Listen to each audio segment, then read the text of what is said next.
ಮೂಡ ಹಗರಣ ಪ್ರಕರಣಕ್ಕೆ ಸಂಬಂಧಪಟ್ಟಂತೆ ಸಾಕಷ್ಟು ಹೋರಾಟಗಳನ್ನು ಮಾಡಿದಂತಹ ಸ್ನೇಹಮಯಿ ಕೃಷ್ಣ ಅವರಿಗೆ ಮೊದಲ ಹಂತದಲ್ಲಿ ಜಯ ಸಿಕ್ಕಿದೆ. ಸದ್ಯ ನಮ್ಮ ಜೊತೆ ಸ್ನೇಹಮಯಿ ಕೃಷ್ಣ ಅವರಿದ್ದಾರೆ. ಅವ್ರನ್ನ ಮಾತಾಡಿಸ್ತಾ ಹೋಗ್ತೀನಿ. ಸರ್, ನಿರಂತರ ಹೋರಾಟ ಮಾಡಿದ್ರಿ ಸರ್.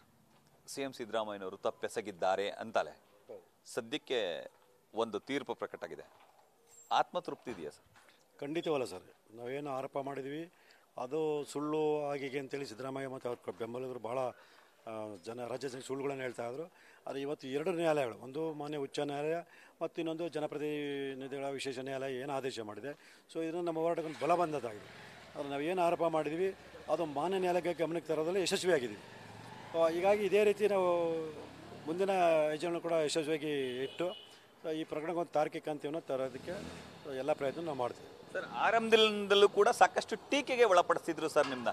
ತಪ್ಪೆಸಗಿಲ್ಲ ಅವರು, ಸ್ನೇಹಮಯಿ ಕೃಷ್ಣ ಅವರು ಉದ್ದೇಶಪೂರ್ವಕವಾಗಿ ಈ ರೀತಿಯಾಗಿ ಸುಳ್ಳು ಆಪಾದನೆಗಳನ್ನು ಮಾಡ್ತಿದ್ದಾರೆ ಅಂತೇಳಿ. ಅಲ್ಲ, ಅದನ್ನೇ ಸರ್ ನನ್ನ ಹೋರಾಟವನ್ನು ಹತ್ತಿಕ್ಕುವಂಥ ಎಲ್ಲ ಪ್ರಯತ್ನಗಳನ್ನು ಮಾಡಿದವರು. ಆದರೆ ಮಾನ್ಯ ನ್ಯಾಯಾಲಯ ತೀರ್ಪೇ ಅವರಿಗೆ ಸರಿಯಾಗಿ ಉತ್ತರ ಕೊಟ್ಟಿದೆ. ಸೊ ಮತ್ತು ಅದು ಏನು ಮಾನ್ಯ ಉಚ್ಚ ನ್ಯಾಯಾಲಯ ತೀರ್ಪು ಕೊಟ್ಟಿದೆ, ಆ 197 ಪುಟಗಳ ಸುದೀರ್ಘ ವಿವರಣೆ ನೋಡೋದು ಗೊತ್ತಾಗುತ್ತೆ. ಸೊ ಸಿದ್ದರಾಮಯ್ಯ ಅವರು ಮತ್ತು ಕುಟುಂಬದವರು ಯಾವ ರೀತಿ ಅಕ್ರಮ ಭ್ರಷ್ಟಾಚಾರ ನಡೆದಿದ್ದಾರೆ, ಸುಳ್ಳು ದಾಖಲೆ ಸೃಷ್ಟಿ ಮಾಡಿದ್ದಾರೆ ಅನ್ನೋ ಎಲ್ಲ ವಿವರ ಅಲ್ಲಿ ಕೊಟ್ಟಿದ್ದಾರೆ. ಸೊ ಅದನ್ನು ಹೋದರೆ ಗೊತ್ತಾಗುತ್ತೆ ನಾವು ಏನು ಆರೋಪ ಮಾಡಿದ್ವಿ ಆ ಎಲ್ಲ ಆರೋಪಗಳು ನಿಜ, ಅದಕ್ಕೆ ಪೂರಕವಾದಂಥ ಎಲ್ಲ ಸಾಕ್ಷ್ಯಗಳನ್ನು ಮಾತ್ರ ಇದೇನದು ಮಾನ್ಯ ನ್ಯಾಯಾಲಯ ಗಮನಕ್ಕೆ ತರೋದಕ್ಕೆ ಈಗಾಗಲೇ ನಾವು ಯಶಸ್ವಿಯಾಗಿದ್ವಿ. ಸೊ ಈಗೇನೋ ತನಿಖಾ ಒಂದು ಪ್ರಕ್ರಿಯೆ ಒಂದಷ್ಟೇ ನಡೀಬೇಕು, ಅದು ಬಿಟ್ಟರೆ ಬೇರೆ ಇನ್ನೆಲ್ಲ ಆಗಲೇ ನನ್ನ ಪ್ರಕಾರ 75% ನಾವು ಸಾಬೀತುಪಡಿಸ್ಬಿಟ್ಟಿದ್ವಿ ಸರ್. 41 ವರ್ಷದ ರಾಜಕಾರಣದಲ್ಲಿ ಎಲ್ಲೂ ಕೂಡ ಕಪ್ಪು ಚುಕ್ಕೆ ಇಲ್ಲದಂತಹ ಸಿದ್ದರಾಮಯ್ಯನವ್ರಿಗೆ ಇದೊಂದು ಕಪ್ಪು ಚುಕ್ಕೆ ಆಯಿತು ಅಂತ ಅನಿಸ್ತದೆ ಸರ್. ಸರ್, ಕಪ್ಪು ಚುಕ್ಕೆ ಇಲ್ಲ ಅಂತ ಹೇಳಕ್ಕೆ ಸಾಧ್ಯನೇ ಇಲ್ಲ ಸರ್. ಯಾವುದೇ ರಾಜಕಾರಣಿ ಕೂಡ ಕಪ್ಪು ಚುಕ್ಕೆ ಇಲ್ಲದೆ ಅಂದರೆ ಭ್ರಷ್ಟಾಚಾರ ನಡೆಸ್ತೆ ಅಥವಾ ಅಕ್ರಮಗಳು ನಡೆಸ್ತೆ ಅವರು ಈ ಮಟ್ಟದ ಚುನಾವಣೆಯಲ್ಲಿ ಜನರಿಗೆ ಹಣ ಹಂಚಿ ಖರ್ಚು ಮಾಡಿ ಗೆಲ್ಲಕ್ಕೆ ಸಾಧ್ಯನೇ ಇಲ್ಲ. ಅವೆಲ್ಲ ಸುಮ್ಮನೆ ಒಂದು ಹೇಳ್ತಾರೆ ಅಷ್ಟೇ ಹೊರತು. ಅದು ನನ್ನ ಪ್ರಕಾರ ಅದೇ ಇವರು ಅಕ್ರಮಗಳ ವಿರುದ್ಧ ಯಾರು ಈ ರೀತಿ ಬಲವಾಗಿ ಸಾಕ್ಷ್ಯಗಳನ್ನ ಇಟ್ಕೊಂಡು ಹೋರಾಟ ಮಾಡಿಲ್ಲದೆ ಹಿನ್ನೆಲೆಯಲ್ಲಿ ಇವತ್ತವರೆಗೂ ಅವ್ರದ್ದು ಇದು ಬಂಡವಾಳ ಬಯಲಾಗಿರಲ್ಲ. ಸೊ ಈಗ ನಾವು ಈ ಒಂದು ಹೋರಾಟ ಮಾಡಿದ್ರಿಂದ ಸೊ ಈಗ ಅವ್ರ ಬಣ್ಣ ಬಯಲಾಗ್ತಾ ಇದೆ ಸರ್. ಆರಂಭದಲ್ಲೇ ಸಿದ್ದರಾಮಯ್ಯವರು 14 ಸೈಟ್ನ ವಾಪಸ್ ಕೊಟ್ಟು ತನಿಖೆಗೆ ಆದೇಶ ಮಾಡಿದಿದ್ರೆ ಇಷ್ಟೆಲ್ಲ ಆಗ್ತಿರ್ಲಿಲ್ಲ ಅಂತ ಅನಿಸ್ತಿದೆ ಸರ್ ನಿಮಗೆ? ಸರ್, ಅವರು ಈ ಪ್ರಕರಣದಲ್ಲಿ ಅಪರಾಧ ಕೃತ್ಯ ಮಾಡಿದ್ರೆ ಅನ್ನೋದಕ್ಕೆ ಅದೇ ಒಂದು ಬಲವಾದ ಸಾಕ್ಷಿ. ಸೊ ಕಾನೂನು ಹೇಳುತ್ತಂದರೆ ಮನುಷ್ಯನ ವ್ಯಕ್ತಿಯ ಸಹಜ ಮಾತು ವರದಿ ಕೂಡ ಸಾಕ್ಷಿ ಪರಿಗಣಿಸಬೇಕು ಅಂತ. ಸೊ ಇವರು ಯಾವುದೇ ರೀತಿ ತಪ್ಪು ಮಾಡಿಲ್ಲ ಅಂತ ಹೇಳಿದ್ರೆ ಅವತ್ತೇ ನಾನೇನು ತಪ್ಪು ಮಾಡಿಲ್ಲ, ಈ ಸೈಟ್ಗಳು ಈ ಥರ ಎಲ್ಲನೂ ತಿಳ್ಕೊಂಡು ಈ ಸೈಟ್ ಯಾವ ರೀತಿ ಪಡೆದಿದ್ದಾರೆ ಅಂತ ತಿಳ್ಕೊಂಡು ಆ ಸೈಟ್ಗಳು ಆಗಲೇ ವಾಪಸ್ ಕೊಡ್ತಿದ್ರು ನನಗೆ. ಯಾಕಂತಂದರೆ ಏನು ಸರ್ಕಾರ ನೇಮಕ ಆದಂಥ 4 ತಜ್ಞರ ತಂಡದ ಸಮಿತಿ ನವೆಂಬರ್ 3, 2023 ಇದೇ ಸರ್ಕಾರಕ್ಕೆ ಒಂದು ವರದಿಯನ್ನು ಕೊಟ್ಟಿದ್ರು. ಆ ವರದಿಯಲ್ಲಿ ಸ್ಪಷ್ಟವಾಗಿ ಬರೆದಿರೋ 50-50 ಅನುಪಾತದಲ್ಲಿ ನಿವೇಶನ ಹಂಚಿಕೆಬಿಟ್ಟು ನಿಯಮ ಬಾರ ಅಂತೇಳಿ. ಹಾಗಾಗಿ ವಕೀಲರಾಗಿ ಇದ್ಕೊಂಡು ಮುಖ್ಯಮಂತ್ರಿಯಾಗಿ ಇದ್ಕೊಂಡು ಆ ವರದಿಯನ್ನು ಒಂದು ಪರಿಗಣಿಸಿ ಇದು ನಿವೇಶನ ಕೊಟ್ಟಿರೋದು ನಿಯಮ ಬಾರ ಅಂತೇಳಿ ಸ್ಪಷ್ಟವಾಗಿ ಹೇಳ್ತಾರಂತ.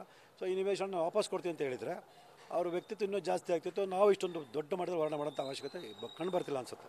ಅಂದರೆ ಕೆಲಸದ ಒತ್ತಡದಲ್ಲಿ ತಮ್ಮನ್ನು ತಾವು ಮೈಮರೆತರು, ಅದನ್ನು ಹಲವರು ಲಾಭವಾಗಿ ಮಾಡಿಕೊಂಡ್ರು ಅನ್ನೋ ಮಾತುಗಳು ಕೂಡ ಸಾರ್ವಜನಿಕ ವಲಯದಲ್ಲಿ ಕೇಳಿ ಬರ್ತಿದೆ ಸರ್. ಯಾಕಂದರೆ ಸಿದ್ದರಾಮಯ್ಯನವ್ರ ಪಾತ್ರ ನೇರವಾಗಿ ಇರಲಿಲ್ಲ ಇಲ್ಲಿ. ಅವ್ರ ಹಿಂಬಾಲಕರು ಅವ್ರನ್ನ ಸಿಲುಕಿಸುವಂಥ ಕೆಲಸಕ್ಕೆ ಮುಂದಾಗಿದ್ರು ಅಂತೇಳಿ ಹಿಂಬಾಲಕರ ಮಾತು ಕೇಳಿ ಈ ರೀತಿ ಸಿದ್ದರಾಮಯ್ಯನವ್ರು ಏನಾದರೂ ದಾರಿ ತಪ್ಪಿದೆ ಸರ್? ಇಲ್ಲ ಸರ್, ಖಂಡಿತ ನಾನು ಆ ರೀತಿಯಲ್ಲಿ ಅವ್ರು ನೇರವಾಗಿ ಅವ್ರ ಪಾತ್ರ ಇದೆ. ಸೊ ಆ ಕಾರಣಕ್ಕೋಸ್ಕರನೇ ಅದು ನಿಜ ನೀವು ಹೇಳೋ ಪ್ರಕಾರ ಆ ಥರ ಏನಾದ್ರು ನಿಜವಾಗಿ ಅವ್ರನ್ನ ಮೈ ಮರೆತು ಆ ಥರ ಇದಾಗಿದೆ. ಈಗ ಎಚ್ಚರಿಕೆ ಕೊಡಿಸಿದಲ್ಲ ನಾವು, ಆಗಲೇ ಎಚ್ಚರಿಕೆ ತೊಗೊಂಡು ಮಾಡಬೇಕಿತ್ತಲ್ಲ. ನೋಡಿ, ಈಗ ಮಾನ್ಯ ನ್ಯಾಯಾಲಯ ಆದೇಶ ಮಾಡಿದ್ರು ಕೂಡ ಅವ್ರು ತಮ್ಮ ಸುಳ್ಳನ್ನೇ ಹೇಳ್ತಾರೆ. ನಾನೇನು ತಪ್ಪು ಮಾಡಲ್ಲ, ನಾನು ತಪ್ಪು ಮಾಡೋದು ಸ್ಪಷ್ಟ ಮತ್ತೆ ಅದನ್ನೇ ಸುಳ್ಳು ಹೇಳ್ತಾರೆ. ಸೊ ಈಗಲಾರು ತಮ್ಮನ್ನು ತಪ್ಪನ್ನ ಅರ್ಥ ಮಾಡಿಕೊಂಡು ಅವರು ಆ ಥರ ಏನೋ ನಡ್ಕೊಂಡಿದ್ದರೆ ಸೊ ಹೇಳ್ಬೋದಾಗಿತ್ತು ಅವರು ಇಲ್ಲ ಅವ್ರಿಗೆ ಗೊತ್ತಿಲ್ಲದೆ ಏನಾಗಿದೆ ಅಂದರೆ. ಅವ್ರಿಗೆ ಗೊತ್ತಿದ್ದೇ ಆಗಿರೋದ್ರಿಂದ ಅವ್ರ ಈ ರೀತಿ ಸಮರ್ಥನೆ ಮಾಡ್ಕೊತಾರೆ ಸರ್. ಈಗ ನೀವು ಹೇಳ್ತಿದ್ರಿ ಸರ್, ಸಾಕಷ್ಟು ಹೋರಾಟಗಳನ್ನ ಹತ್ತಿಕ್ಕುವಂಥ ಕೆಲಸವನ್ನು ಮಾಡಿದ್ರು ಅಂತೇಳಿ. ಏನು ಥ್ರೆಟನ್ ಕಾಲ್ ಏನಾರು ಬಂದಿತ್ತ ಸರ್? ಏನಾದ್ರು ಬೆದರಿಕೆ ಏನಾರು ಹಾಕುವಂಥದ್ದು ನಿಮ್ಮ ಮೇಲೆ ಆ ಥರದ್ದು ಏನಾದ್ರು? ಸರ್, ನೇರವಾಗಿ ಬೆದರಿಕೆ ಹಾಕೋಂಥದ್ದಾಗಲಿ ಅಥವಾ ಒತ್ತಡ ಅಂತ ಆಗೋದಲ್ಲಿ ಏನೂ ಮಾಡಿರಲಿಲ್ಲ. ಪರೋಕ್ಷವಾಗಿ ಅಂದರೆ ಪೊಲೀಸ್ ಆಯುಕ್ತರಿಗೆ ದೂರಜೀನಿ ಕೊಟ್ಟು ಏನೋ ನನ್ನ ಮೇಲೆ ಪ್ರಕರಣ ದಾಖಲು ಮಾಡಿ ಕೂಡಲೇ ಬಂಧಿಸಿ ಹಾಗೆ ಅಂತ ಒಂದು ಮಾಡಿದ್ರು. ಅದಾದ ನಂತರದಲ್ಲಿ ನನ್ನ ಗುಂಡ ಕಾಯ್ದೆ ಇದು ಮಾಡಿ ಅಂತೇಳಿ ಅದೆಲ್ಲ ಸುಳ್ಳು ಇದೆಲ್ಲ ಮಾಡಿದ್ರು. ಪತ್ರಿಕಾಗೋಷ್ಠಿ ಮೂಲಕ ನನ್ನ ವ್ಯಕ್ತಿತ್ವವನ್ನು ತೇಜ ಮಾಡುವಂಥ ಈ ಥರದ್ದು ಬೇರೆ ಬೇರೆ ರೀತಿಯಲ್ಲಿ ನನ್ನ ಹೋರಾಟವನ್ನು ಹತ್ತಿಗೊಂದು ಪ್ರಯತ್ನ ಮಾಡಿದ್ರು. ಸೊ ಅದು ಯಾವುದಕ್ಕೂ ನಾವು ಈ ಮೊದಲಿಂದನೂ ಅಷ್ಟೇ, ಈ ಮೊದಲಿಂದನೂ ಕೂಡ ನನ್ನ ಹೋರಾಟಕ್ಕೆ ಎಲ್ಲ ಪ್ರಯತ್ನಗಳನ್ನು ಮಾಡ್ಕೊಂಡೇ ಬರ್ತಾಯಿದ್ದಾರೆ. ಸೊ ಅದನ್ನೆಲ್ಲ ಎದುರಿಸ್ಕೊಂಡು ಬಂದಿರೋದ್ರಿಂದ ಇದಕ್ಕೆಲ್ಲ ನಾನು ಎದುರದೇ ಮುಂದುವರೆದ್ರಿಂದ ಇವತ್ತು ಯಶಸ್ಸು ಕಾಣೋಕ್ಕೆ ಸಾಧ್ಯ ಆಗಿದೆ. ಅಂದರೆ ಸುದ್ದಿಗೋಷ್ಠಿ ಮಾಡಿ ತೇಜೋದೆ ಮಾಡಿದ್ದು ಈ ರೀತಿ ಟ್ರಿಗರ್ ಮಾಡಿದ್ದು ನಿಮ್ಮನ್ನ ಮತ್ತಷ್ಟು ಕೆರಳಿಸಲಿಕ್ಕೆ ಆಯ್ತಾ ಅಂತ ಹೇಗೆ? ಅಲ್ಲ ಸರ್, ಪರೋಕ್ಷವಾಗಿ ನಾನು ಎದುರಿಸಿ ಈ ಒಂದು ವಿಚಾರದ ಹಿಂದೆ ಸರಿಲಿ ಅನ್ನೋದು. ಆದರೆ ಇಡೀ ರಾಜ್ಯದ ಜನಕ್ಕೆ ನಾನೊಬ್ಬ ದೊಡ್ಡ ಕೆಟ್ಟ ವ್ಯಕ್ತಿ, ದೇಶದ್ರೋಹಿ ಅನ್ನೋದನ್ನು ಬಿಂಬಿಸಿ ಇಂಥ ವ್ಯಕ್ತಿ ಆರೋಪ ಮಾಡಿದ್ರೆ ಅದನ್ನು ನಂಬಾರ್ದು ಅನ್ನೋ ರೀತಿಯಲ್ಲಿ ರಾಜ್ಯದಲ್ಲಿ ಪರೋಕ್ಷವಾಗಿ ತಪ್ಪು ಸಂದೇಶ ಕೊಟ್ಟರು. ಅದರ ಮಾನ್ಯ ನ್ಯಾಯಾಲಯ ಸ್ಪಷ್ಟವಾಗಿ ನಾವು ಏನು ಆರೋಪ ಮಾಡಿದ್ದು ನಿಜ ಅಂತ ಕಂಡು ಬಂದಿರೋದ ಏನು ತೀರ್ಪು ನೀಡಿದೆ. ಆ ತೀರ್ಪುಗಳು ಸಾಬೀತುಪಡಿಸುತ್ತೆ ನಾವು ನೈಜ ಹೋರಾಟಗಾರ, ನೈಜ ದಾಖಲಾತಿ ಹೋರಾಟ ಮಾಡ್ತಿದ್ದೀನಿ, ಯಾವುದೇ ಸುಳ್ಳು ಆರೋಪ ಮಾಡಿಲ್ಲ. ಸೊ ಸಿದ್ದರಾಮಯ್ಯ ಅಪರಾಧ ಕೃತ್ಯ ಎಸಗಿದ್ದಾರೆ ಅನ್ನೋದು ಮೇಲ್ನೋಟಕ್ಕೆ ಕಂಡು ಬಂದಿರೋದು ತನಿಖೆಗೆ ಆದೇಶ ಮಾಡಿದೆ. ರಕ್ಷಣೆ ಕೋರಿ ಏನಾದರೂ ಪೊಲೀಸರಿಗೆ ಏನಾದರೂ ದೂರ ಅರ್ಜಿ ಏನಾದರೂ ಸಲ್ಲಿಸಿದ್ರೆ ಹೇಗೆ ಸಲ್ಲಿಸ್ತೀರಾ ಸರ್? ಸರ್, ನಾನು 1 ತಿಂಗಳಿಗಿಂತ ಮುಂಚೆನೇ ಪೊಲೀಸ್ ಆಯುಕ್ತರಿಗೆ ಗನ್ಮ್ಯಾನ್ ರಕ್ಷಣೆ ಕೊಡಿ ಅಂತ ಕೇಳಿದ್ದೀನಿ. ಆದರೆ ಪೊಲೀಸ್ ಆಯುಕ್ತರು ಸಿದ್ದರಾಮಯ್ಯ ಕೃಪಾ ಕಟಾಕ್ಷದಿಂದನೇ ಅವರು ಆ ಸ್ಥಾನದಲ್ಲಿ ಇರೋದ್ರಿಂದ ಅವ್ರ ವಿರುದ್ಧ ನಡ್ಕೊಳ್ಳೋಕ್ಕೆ ಅವ್ರಿಗೆ ಅಷ್ಟು ಧೈರ್ಯ ಅನ್ನೋದಿಲ್ಲ. ಅದು ಸುಮ್ಮನೆ IPS ಅಧಿಕಾರಿಗಳಷ್ಟೇ ಹೊರತು ಅವ್ರಿಗೆ ಯಾವುದೇ ರೀತಿ ಧೈರ್ಯ ಆಗಲಿ ಮತ್ತೊಂದು ಆಗಲಿಲ್ಲ. ಹಾಗಾಗಿ ನನಗೆ ಗನ್ಮ್ಯಾನ್ ಕೊಟ್ಟಿಲ್ಲ ಮತ್ತು ನನಗೆ ಈಗ ಅದು ಅವಶ್ಯಕತೆ ಇಲ್ಲ ಅಂತ ಅನಿಸಿದೆ. ಸುಮ್ಮನೆ ಅವ್ರು ಕೊಟ್ಟರು ಅದನ್ನೇ ಬೇರೆ ಥರಲ್ಲಿ ಪೊಲೀಸ್ ಇಲಾಖೆ ದುರುಪಯೋಗ ಪಡಿಸ್ಕೊಂಡು ನಾನು ಓಡೋ ಅಂತ ಹತ್ತಿಕ್ಕೊಂದು ಮತ್ತೊಂದು ಪ್ರಯತ್ನ ಪಡ್ಬೋದು. ಹಾಗಾಗಿ ಅವರು ಗನ್ಮ್ಯಾನ್ ಕೊಟ್ಟರು ಕೂಡ ನನಗೆ ಬೇಡ ಅಂತ ನಿರಾಕರಿಸ್ತೀನಿ. ಸರ್, ಇಷ್ಟೆಲ್ಲದರ ನಡುವೆ ಸರ್ ಒಂದು ಕುತೂಹಲದ ಪ್ರಶ್ನೆ ಸಾರ್ವಜನಿಕ ವಲಯದಲ್ಲಿ ಕೇಳಿ ಬರ್ತಿರೋದು, ಸ್ನೇಹಮಯಿ ಕೃಷ್ಣ ಅವರ ಹಿಂದೆ ಇರೋರು ಯಾರು ಅಂತ, ಆ ಶಕ್ತಿ ಯಾರು ಅಂತ? ಸರ್, ಅದು ನಾವು ಬಹಿರಂಗವಾಗಿ ಹೇಳಕ್ಕೆ ಬರಲ್ಲ. ಯಾಕಂದರೆ ನಂದು ಸಮಾನ ಮನಸ್ಕರ ಒಂದು ತಂಡನೇ ನಾನು ಹಿಂದೆ ಕೆಲಸ ಮಾಡ್ತಾಯಿದ್ದೆ ಸರ್.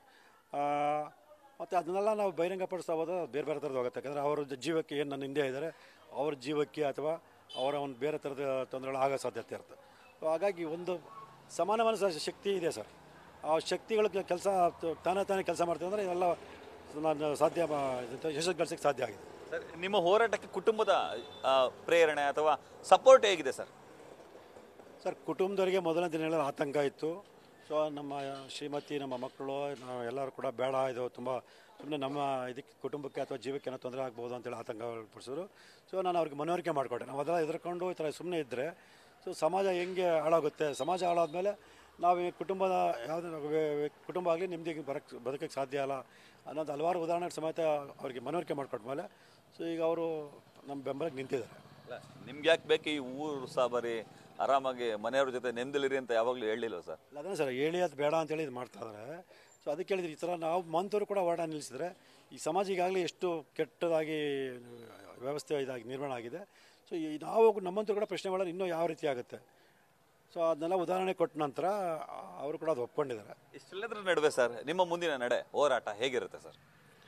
ಏನಿಲ್ಲ ಸರ್, ಈ ಪ್ರಕರಣಕ್ಕೆ ತಾರ್ಕಿಕ ಅಂತ್ಯನ ತಗೊಂಬಂದು ಸೊ ಮೈಸೂರು ನಗರಾಭಿವೃದ್ಧಿ ಪ್ರಾಧಿಕಾರ ಅಷ್ಟೇ ಅಲ್ಲ, ಸೊ ರಾಜ್ಯದಲ್ಲಿ ಇರ್ತಕ್ಕಂಥ ಎಲ್ಲ ನಗರಾಭಿವೃದ್ಧಿ ಪ್ರಾಧಿಕಾರದ ಹೇಗೆ ಇದು 50 ಅನುಪ ನಿವೇಶನ ಅಕ್ರಮವಾಗಿ ಹಂಚಿಕೆ ಮಾಡಿದರೆ ಅದ್ರ ಎಲ್ಲದರ ವಿರುದ್ಧ ತನಿಖೆನೇ ಮಾಡಿಸಿ ಆ ಎಲ್ಲ ಅಕ್ರಮ ನಿವೇಶನಗಳು ನಗರಾಭಿವೃದ್ಧಿ ಪ್ರಾಧಿಕಾರ ವಾಪಸ್ ಬರಬೇಕು. ಆ ನಿವೇಶನಗಳು ಅರ್ಹ ಫಲಾನುಭವಿಗಳಿಗೆ ತಲುಪಬೇಕು. ಸೊ ಅಲ್ಲಿವರೆಗೂ ನಾನು ನಿರಂತರ ಹೋರಾಟ ಮಾಡ್ತೀನಿ. Thank you sir, thank you. ಇದಿಷ್ಟು RTI ಕಾರ್ಯಕರ್ತರಾದಂತಹ ಸ್ನೇಹಮಯಿ ಕೃಷ್ಣ ಅವರ ಮಾತುಗಳು.